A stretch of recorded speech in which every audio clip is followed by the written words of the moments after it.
Welcome back to Seriously Funny. I'm your host, Mashnor Kabir, and I created the Library of Alexandria. I was asked about Microsoft buying Discord, so I'll talk about that really quickly. Discord can negotiate really, really high. I think their current offer is $10 billion. I think Discord is worth a lot more than 10B. Discord shouldn't take the deal for two reasons, in my opinion. Discord is really good, and they've been doing really, really good, and they've only been growing. They can make more than 10 billion if they keep going with what they're doing, I feel like. And also, everything Microsoft makes or buys except for Xboxes just goes to crap. Mixer died, Skype died, no one cares about Teams. Windows is stupid, and people only use it because they're gamers or they don't like Mac OS. Microsoft is like the bubonic plague of companies. If it touches you, you might as well consider yourself dead. It's not good. But if the Discord guy's full, due to the sheer amount of money $10 billion that's a lot of money, then that'll be really depressing. But after that, then you can just hope for the best. I'm not sure if they have or haven't. The news is a little bit old. But other than that, I want to speak on anime really quickly. I finished all of Jujutsu Kaisen since the last time we spoke, and I started watching. I'm halfway through Horimiya. Jujutsu Kaisen is like the number 2 or 3 anime of 2021 so far. It is absolutely deserving of that spot. It is incredible. It's everything is so well done. It's so well packaged. The plot, the animation, the art style, all of it is so beautiful and well done. It's so incredible, and I highly recommend it. As for Horimiya, I'm only halfway through, but I went from the best action anime, aside from Attack on Titan of 2021, to the best romance anime of 2021, and Horimiya also deserves that title. Really, really, really good. But other than that, today we're going to talk about why I research so much stuff about nothing and everything.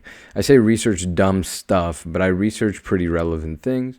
Although studying sleep for 2 months might seem like a stupid idea, which it probably is. That's too much. But sleep is something everyone does. Learning about it is pretty cool. If someone is having a hard time sleeping, I can tell them why and what they can do to sleep better. I studied a lot of psychology over the past few years. Every human is a human, so psychology applies to most people. Psychology is a fake science, so there's always a grain of salt to be had when you're looking into psychology, and no one can reliably, nor should they, be categorized. But psychology is widely applicable. I studied some rhetoric, which is applicable because I'm running a podcast. I don't need to explain that one. I've studied history. People like cool stories of old, and people like cool old stories. History has a lot of secrets about life, and so you gain life experience through studying history as well. And also, sometimes you hear in school, we learn history so that we don't repeat it. I learn history because it does repeat. History will inevitably repeat, and I think I have an example of that later I'll bring up.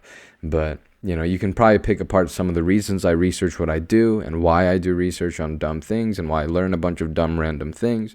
But let's hit the points. So the first reason is, the biggest one that you could probably get out of that intro there, making conversation, so social reasons. A point I made earlier is how a lot of what I study and research are related to everyday things that everyone is affected by: sleep, psychology, immunology, COVID-19, mental health, life, even. These topics are really interesting for sure, but they also allow me to create conversation. Besides this podcast, in real life, I still talk a lot. Like a lot. A lot of speech, a lot of words come out of my mouth all the time. I have a solid theory on why I talk a lot, but this podcast episode isn't about me. It's about me, so we won't discuss that right now. I love talking to people, random people, from the cashier at Starbucks to the old lady in the waiting room of my eye doctor appointment. I love humans, and I love those spontaneous, short-lived conversations.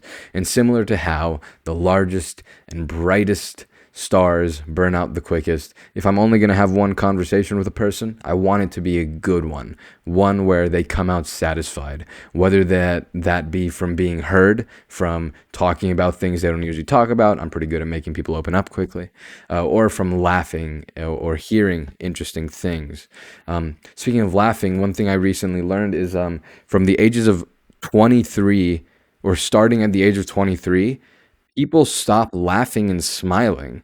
Like, so the average 4-year-old laughs and smiles about 400 times a day. The average 40-year-old, it takes about 3 to 4 months for them to get that same amount. And then we start laughing again at the age of about 70. That they call it like the humor cliff or the laughing cliff. It's I mean it's a lot of years. I don't know why it happens, but it sucks. Holy crap, it's horrible. We're gonna have an episode on laughing at one point in time. But anyways, there's there's one of the random things. There you go. That's fact number one. I'm gonna throw a bunch of random facts in here as we go through. But one of the ways I make these conversations happen with people, one of the ways I make conversations fulfilling, and I'm able to make all of those random conversations, as well as the conversations I have with people, I do talk on a more consistent basis with, how do I make them fun and keep them going for seemingly forever? Like, how do I keep talking without stopping? Like, how can I do that? And the way I do it is by having a lot of facts on hand, being able to bring up all these topics, ideas, research, thoughts, facts into a conversation in a nice way, like in a well presented way. On this podcast, I have a hard time being funny because jokes are god awfully hard to write, but in person or on the phone, I tend to make people laugh a lot. I was a class clown in high school, baby. So my delivery of a lot of the things I research is pretty solid. Like, my delivery is in a humorous way. It's a good time, and I'm pretty all right at doing it, if I do say so myself. Maybe I'm just an arrogant a-hole, which is point two. We'll get there. But knowing a lot of stuff and being able to deliver it in a humorous way is what I enjoy to do. Again, maybe one day I'll learn how to write jokes and I'll be more funny on this podcast. But with what I talk about, with the topics I talk about, being able to make a joke out of frick, I'll think about it. I will ponder it, and maybe one day I'll actually make you laugh. But but until then, I'm gonna keep laughing awkwardly at my own jokes and laughing awkwardly at myself. But yeah, either my delivery of these things are funny, interesting, or they're both, and the other person walks away with one or more fun fact that they can tell someone else in a future conversation. For example, did you know in World War II, the playing card company Bicycle became famous because they printed cards that, when you like made them a little wet and peeled them in half, they had a map. They gave these cards to prisoners of the Allied forces. I think the Allied forces are the U.S. and the British and etc. And so prisoners might have been able to escape. So yeah, I just pulled that fact out of my head. Well, kinda. I pulled it out of my head while I was writing the show notes, but I guess while I'm speaking to you now, it's written down. But yeah, I didn't have to Google. Okay, I didn't have to Google anything. That's my point here. It's a random fact. Number two, I guess now. And so, the last point socially that about learning all these things, especially having studied some of the fields for a prolonged amount of time. So, I've studied psychology informally for 3 years, and then more formally for about 4 to 5 years. If I can get a proficiency level 2 or 3 in these subjects, not only, and if you're wondering what proficiency level 2 or 3 means, a few weeks ago I had an episode on levels of proficiency and expertise. Maybe you want to go listen to that episode to understand what that means exactly. But if I get a proficiency level 2 or 3 in all of these subjects, not only can I bring up cool facts, but I can tie those cool facts to things that people may care about. And then, while you talk to someone, they say certain not trigger things. They say certain keywords and certain key statements, and you can hone on what those people care about, what type of people they are, and what exactly interests them. It's really, really hard to do, but if you talk to enough people, you'll start finding the patterns in them if you look into it, which is hard for me to teach. So I don't know if I'll ever attempt to teach that. Maybe one day I will, but it's really, really, really tough, and the amount of variables is just I couldn't give you an efficacy number because it's not something you can do in a controlled environment. It's something that's in the real world really really complicated and based off so many variables, from like actual things about like facial expression, word choice, diction, and even the way someone dresses, all the way down to just like the like unprovable quote energy end quote that someone gives off. So how I do that, it's sometimes a mystery to me, but anyways, I can tie multiple things to different subjects. I can hop from biology to neurochemistry to history to philosophy to neurology to psychology to physics. And this allows me to do two things. One, I'm able to seamlessly keep a conversation going, hopping from topic to topic without, I wrote topping, hopping from topic to topping. Without letting the conversation falter or peter out too much. And two, I'm able to answer a lot of questions people have. Yeah, knowing a bunch of random facts lets me answer most of the questions people have. Why do people yawn? Well, we don't know the actual reason, but the leading theory is that yawning is a mechanism used to cool the brain. Why do I want to fight when I get mad? Well, anger is really just neurochemicals, namely acetylcholine, going through the body. This neurochemical pulls out a fight or flight response that gets you ready to either run or, of course, fight. And if you don't refresh the anger, it'll only last about 90 seconds. What would happen if the earth stopped spinning for just a second? Well, similar to what would happen if you weren't wearing a seatbelt and you hit your car into a wall. The buildings would all keep the planetary rotation's momentum, which means the earth wouldn't be moving. Everything and everyone on the earth would try to continue moving, so every building falls down and some things may even get shot off the effing planet. Most people would die. Moral of the story. There you go. There's some more facts. You're welcome. And if I don't know the answer to some questions, when you have a like breath of knowledge, it's like BREAD TH. I think that's the word. So I don't know if it's like breadth or breath. I don't know. I just call it breath of knowledge, which just means like a wide array. I don't have to say everyone's favorite answer to everything. If someone asks me a question I don't know the answer to, I don't have to say I don't know. You know how often people say I don't know? F that crap, dude. If you ever say I don't know to anything, screw you. Don't ever say that, okay? Just choose a different word choice at least. No one wants to hear IDF and K, okay? Look, that garbage statement. What a garbage trash can effing dumpster fire of a statement. Look, I could say I'm not sure. However, I do know that X, and because of X, Y happens. And so maybe that leads to Z, which is what they were asking about. And I'd have to look into it more, but that's my hypothesis. Oftentimes, depending on the question, my hypothesis is right. Like if they're asking a question related to biology or psychology, I've studied those, more than the other stuff, and so I'm able to with the knowledge I have, I'm able to form a pretty solid hypothesis with most questions, even if I haven't seen the actual research yet. And our second point here is, I genuinely just who doesn't want to be a know-it-all? Some people say you're such a know-it-all, and what if I'm legitimately what if I legitimately just know everything? That would be awesome. I want to know everything, of course. Why would I not want to know everything? That sounds effing awesome.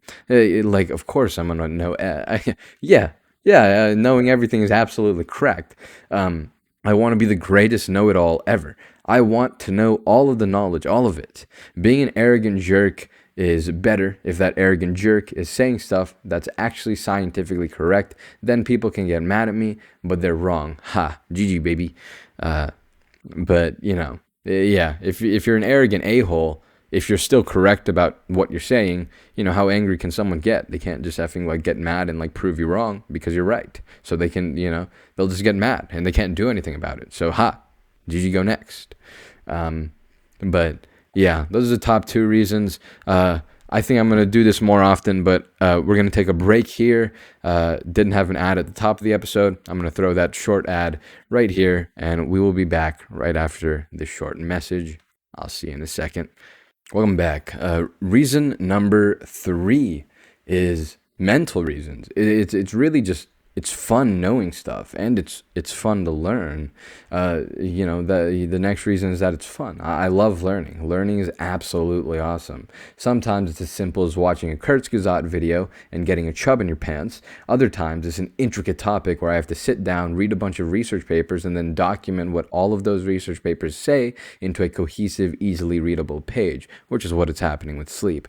Either way, it's either entertaining or it's just fun being able to sit down and think about this thing that you're curious about.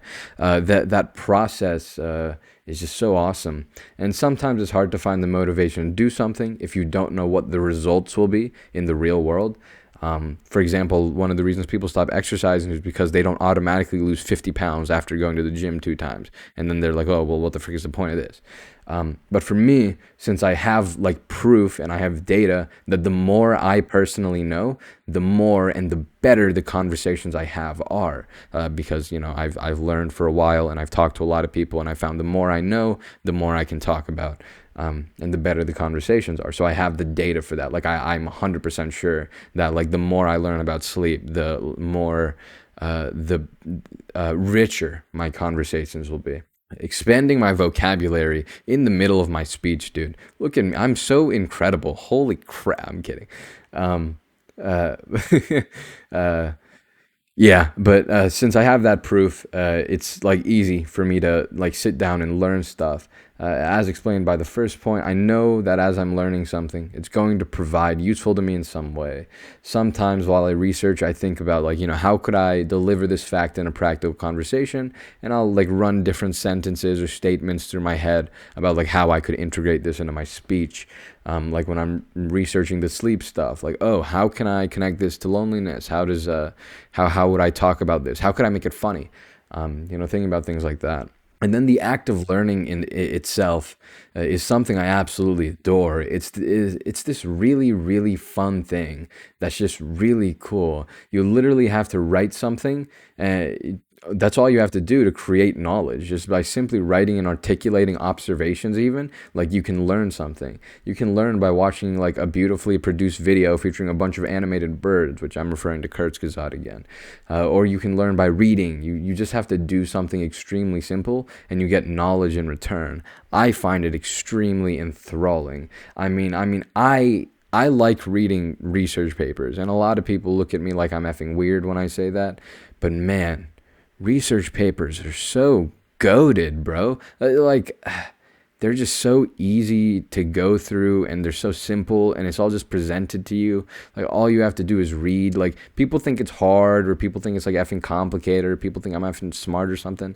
No, like, literally, they say everything. They describe every piece of it to you. You need to know nothing. They'll give you the prior knowledge. Like, they'll give you everything. It's so easy and fun and awesome, and I don't know why people effing don't like it, but I don't know. I think I hate like narratives, and I hate effing like having to see all these dumb vehicles to get my knowledge. I just want to read something. I just want to know the facts, and then I just want to leave. Like, that's it. Like, I don't want this complicated effing story about 50 millennial ago about how something worked, and now I effing how it evolved, and this effing 50-page story just to learn how effing Genghis Khan is related to 1 out of every 200 people on the planet. Like, come on, man, just give me the fact. That's why I like reading research papers.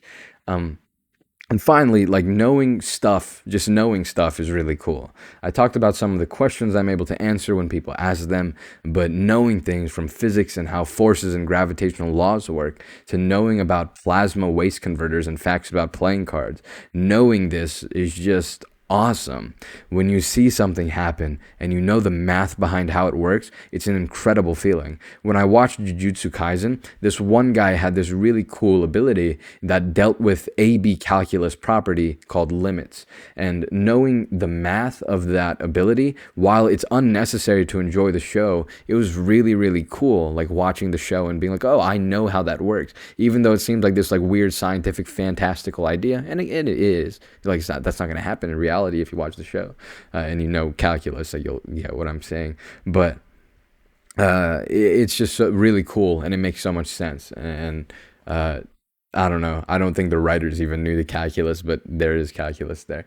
But being able to form hypotheses that are often correct when you see something happen, understanding how things move because of forces and physics, knowing how your immune system works, all of these things are just so, so, so cool. And I really just have this fabulous love of learning. It's fun to me. Do I fail my classes in college? Sure, maybe I do. I'm not a genius, even though I talk like one. Literally, when I talk in a very matter of fact and pretentious tone. It makes me sound a lot smarter than I really am.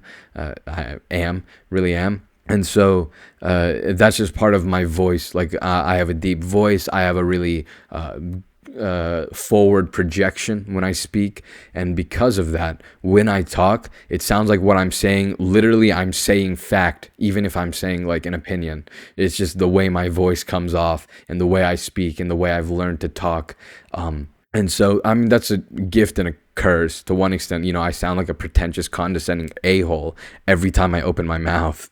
But good God. But to another extent, it does make me out to be a lot smarter than I really am. I do remember all of these facts, but for some reason, every time I effing sit down to take a test, I become stupid.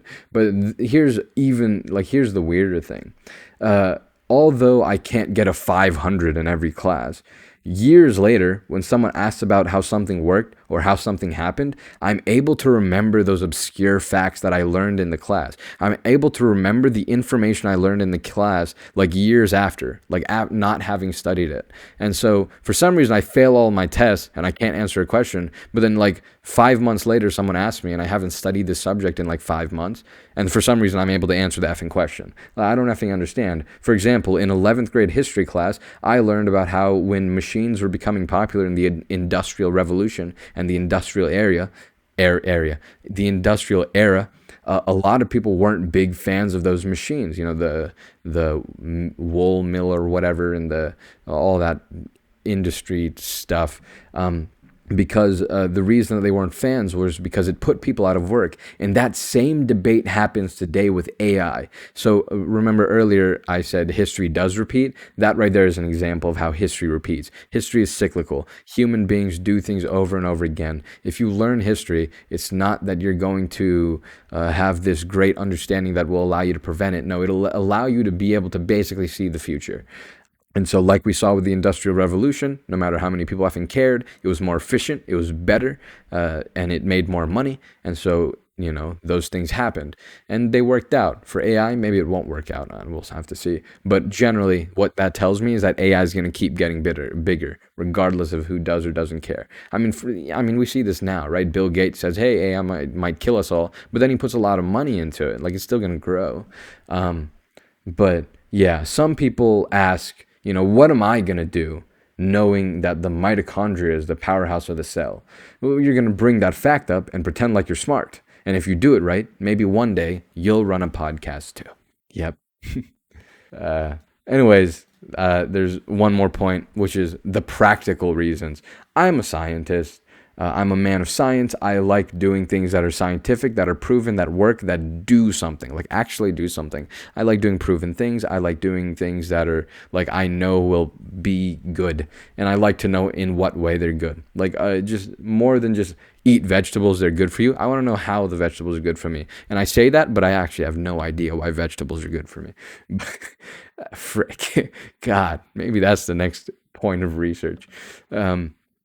But practically speaking, the biggest point behind learning all this dumb stuff is that it's cognitive, like constant cognitive exercise. I don't go to the gym every day and I'm skinny fat. However, I do learn constantly. And because of that, my memory and cognitive decline should be much slower and lower than that of most people that aren't challenging their brain as much. And someone might try to argue that everyone is challenging their brain by like going to work, going to college, and sure, people use their brains. However, what prevents mental decline, especially conditions such as Alzheimer's, isn't simply using your brain in order to prevent diseases such as Alzheimer's or dementia. It's not that you only have to continuously challenge your brain. Your brain needs to see novel and new challenges. Playing Sudoku every day won't help you. I mean, to some extent, it will, of course. But what we really see prevents Alzheimer's is one day doing a Sudoku puzzle, then doing a crossword puzzle, then doing a jigsaw puzzle, then playing checkers, chess, shogi. Learning different and novel tasks helps with cognitive decline way more than just doing a tough mental task over and over, like one task. It requires you to create more new connections, and I'm constantly learning new novel things. Moreover, connecting those novel things to pre-existing knowledge, and hopefully that'll make my cognitive performance in the future, higher, or it'll keep it maintained on a higher level. And so that's my practical reason. Not as great and wondrous as the previous two, but again, I'm an effing scientist. Um, but yeah, that is all though for this episode of Seriously Funny. I highly recommend everyone go watch Jujutsu Kaisen. Again, just started watching Horror Mia. It's been absolutely incredible so far, and it's beautiful. Other than that, I have last exams and finals in the next 2 or 3 weeks, so that'll be fun. You'll probably hear me complain in the future. I also have 2 presentations due. I have 2 exams and 2 presentations next week, and then I have final exams the week after that. Oh, pain. um, but thank you for listening to this episode of Seriously Funny, where I talked about myself for 50 minutes. It's only been 25, but talked about myself. I appreciate you, and I'll see you next week. Peace.